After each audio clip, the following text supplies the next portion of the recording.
स्वागत है आप सभी लोगों का कॉमिक स्टोरी पर। आज हम journey into the mystery series को आगे बढ़ाते हुए इशू नंबर 87 जिसका नाम है द प्रिजनर्स ऑफ रेड के बारे में बात करेंगे। तो बिना किसी देरी के जल्दी से शुरू करते हैं। थॉर के पिछले सारे इशू की शुरुआत अजीब तरीके से होती है। अगर आप लोगों को याद नहीं है तो मैं याद दिला दूं।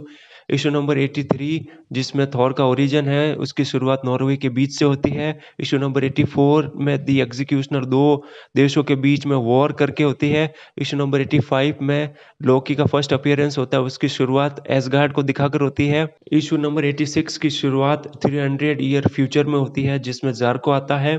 ये वाले इशू की भी शुरुआत अजीब तरीके से होती है। एक फेमस साइंटिस्ट जिसका नाम जॉन है, जब उसकी वाइफ अपने घर लौटती है तो देखती है कि उसका हस्बैंड घर नहीं है और उसे एक लेटर मिलता है जिसमें लिखा है कि मैं अमेरिका के लिए काम करना नहीं चाहता, इसीलिए मैं रेड्स के लिए काम करना जा रहा हूँ।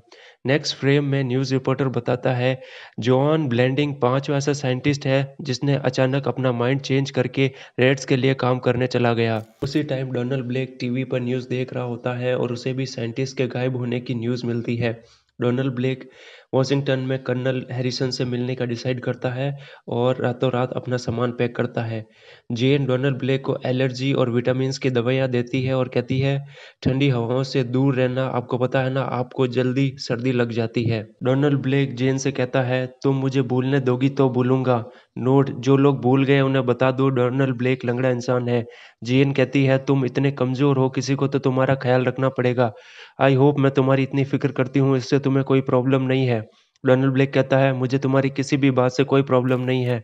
जेन कहती है क्या थॉर को भी जुकाम होता है क्या? डोनाल्ड ब्लेक कहता है क्या क्या कहा तुमने? जेन कहती है कुछ नहीं। डोनाल्ड ब्लेक कहता है गुड बाय जेन, अब मैं चलता हूँ। डोनाल्ड ब्लेक सोचता है काश मैं जेन को बता पाता कि मैं जेन से कितना प्यार करता हूँ, पर नहीं। वो एक लंगड़े इंसान पर तरस तो खा सकती है पर प्यार नहीं कर सकती। अगर मैंने उसे बताया तो वो हमेशा के लिए अपनी जॉब छोड़कर चली जाएगी। हैरिसन के ऑफिस पहुंचने के बाद डोनाल्ड ब्लेक कर्नल से कहता है मैं अपने आप को रेड्स के जाल में फंसा कर ये पता लगाना चाहता हूँ कि रेड्स ने उन साइंटिस्ट पर कैसे काबू पाया। कर्नल कहते हैं डॉक्टर तुम ऐसा क्यों कर रहे हो? डोनाल्ड ब्लेक सोचता है मैं इन्हें सच नहीं बता सकता, मैं ही थॉर हूँ, कुछ बहाना बनाना पड़ेगा। सर मेरी टूटे पैर की वजह से मैं कोई वॉर नहीं लड़ सकता, मेरे लिए देश की सेवा करने का यही मौका है। इस बात पर कर्नल मान जाते हैं। फिर छत पर अकेले में डोनाल्ड ब्लेक थॉर में चेंज करके जल्दी से अपने क्लिनिक लौट आता है और फेक एक्सपेरिमेंट करने लगता है ताकि रेड्स की नज़र में आ सके। और वही होता है। एक दिन रेड्स को न्यूज़पेपर में डोनाल्ड ब्लेक के साइंटिस्ट होने और उसके नए बायोलॉजिकल वेपन का पता चलता है और रेड्स उसे किडनैप करने का प्लान बनाता है। अगले दिन एक फोटोग्राफर डोनाल्ड ब्लेक के पास आता है और डोनाल्ड ब्लेक भी समझ जाता है कि ये रेड्स का ही आदमी है। फोटोग्राफर कहता है मैं एक न्यूज़ रिपोर्टर हूँ और आपके कुछ फोटोज लेने आया हूँ। डोनाल्ड ब्लेक मान जाता है। फोटोग्राफर कहता है मुझे पता है आप बहुत बिजी रहते हैं डॉक्टर, इसलिए मैं जल्दी से अपना काम खत्म करता हूँ। फिर उसके कैमरे से एक गैस निकलती है जिससे डोनाल्ड ब्लेक हिप्नोटाइज हो जाता है। हिप्नोटाइज होने के बाद वो फोटोग्राफर उससे एक लेटर लिखवाता है और पीछे के रास्ते से निकलकर एक प्लेन में बैठाकर उसे एक किले में ले जाता है। जब गैस का असर खत्म होता है डोनाल्ड ब्लेक पूछता है मैं कहाँ पर हूँ? पास में खड़े साइंटिस्ट कहते हैं तुम रेड्स के किले में हो, उसने हम सबको किडनैप किया है और ऐसा दिखाया है कि हम अपनी मर्जी से यहाँ पर आए हैं। एक्चुअल में रेड्स एक कम्युनिस्ट है और कम्युनिस्ट और अमेरिकन की हमेशा दुश्मनी रही है, इसलिए उसे विलन बनाया है। साइंटिस्ट कहते हैं कि रेड चाहता है हम उसके लिए काम करें और हम लगातार मना कर रहे हैं पर वो दिन ब दिन ज़्यादा टॉर्चर करने लगा है। पता नहीं हम कब तक सहन कर पाएंगे। डोनाल्ड ब्लेक सोचता है अब मेरे थॉर बनने का टाइम आ गया है पर इन सब के सामने चेंज नहीं कर सकता, मुझे कुछ सोचना पड़ेगा। अचानक जेल का दरवाजा खुलता है, उसमें से कुछ लोग आते हैं।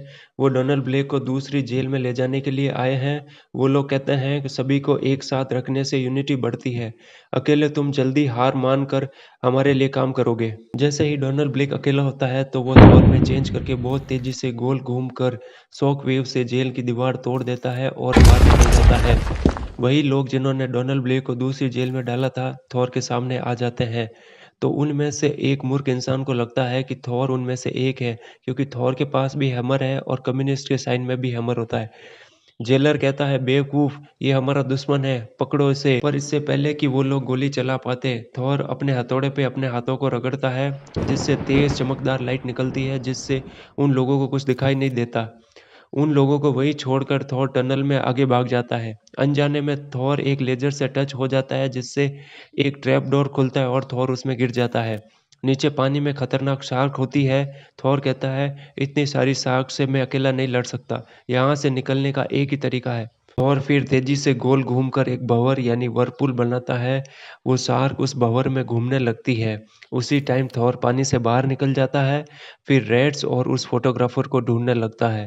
जल्दी वो लोग थॉर को मिल जाते हैं। वो थॉर को धमकी देते हैं कि अगर उसने एक और कदम बढ़ाया तो वो पूरी बिल्डिंग को उड़ा देगा, जिससे अमेरिकी साइंटिस्ट के साथ सभी लोग मारे जाएंगे।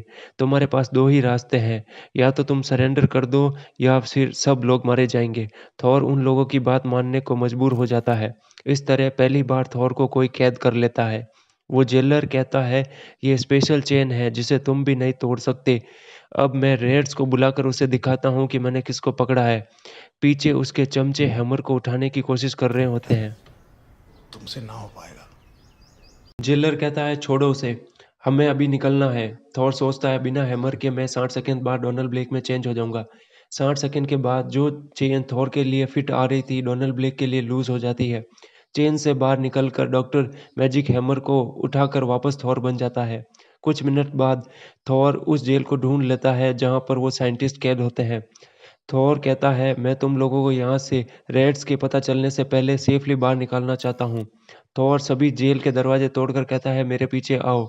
उन साइंटिस्ट को अपनी आंखों पर विश्वास नहीं होता कि थॉर उस जेल में अपने हैमर से अंडरग्राउंड में एक सुरंग बना देता है। सभी साइंटिस्ट किले के बाहर निकल जाते हैं। उनमें से एक साइंटिस्ट पूछता है, डोनाल्ड ब्लेक कहाँ है? हमने उसे पीछे छोड़ दिया है।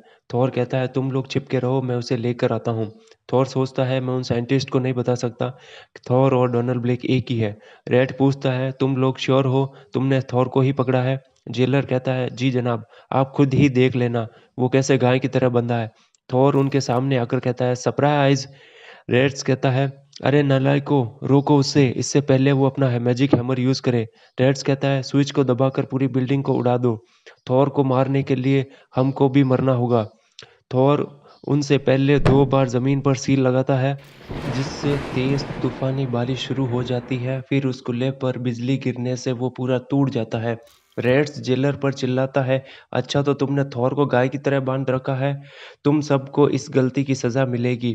थॉर ये सब दूर से देख कर कहता है, मैं इन सबको पुलिस के हवाले कर सकता हूँ, पर मैं इन्हें आपस में लड़ने दूंगा।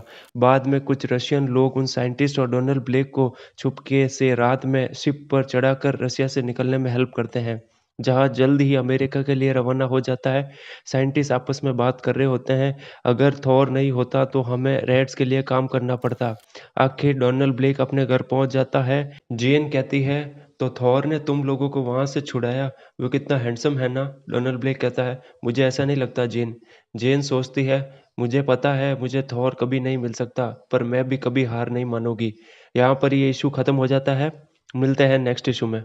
साथ ही आप लोग मुझे कमेंट बॉक्स में कमेंट करके बताओ कि आप सब लोगों का फेवरेट सुपर हीरो कौन सा है।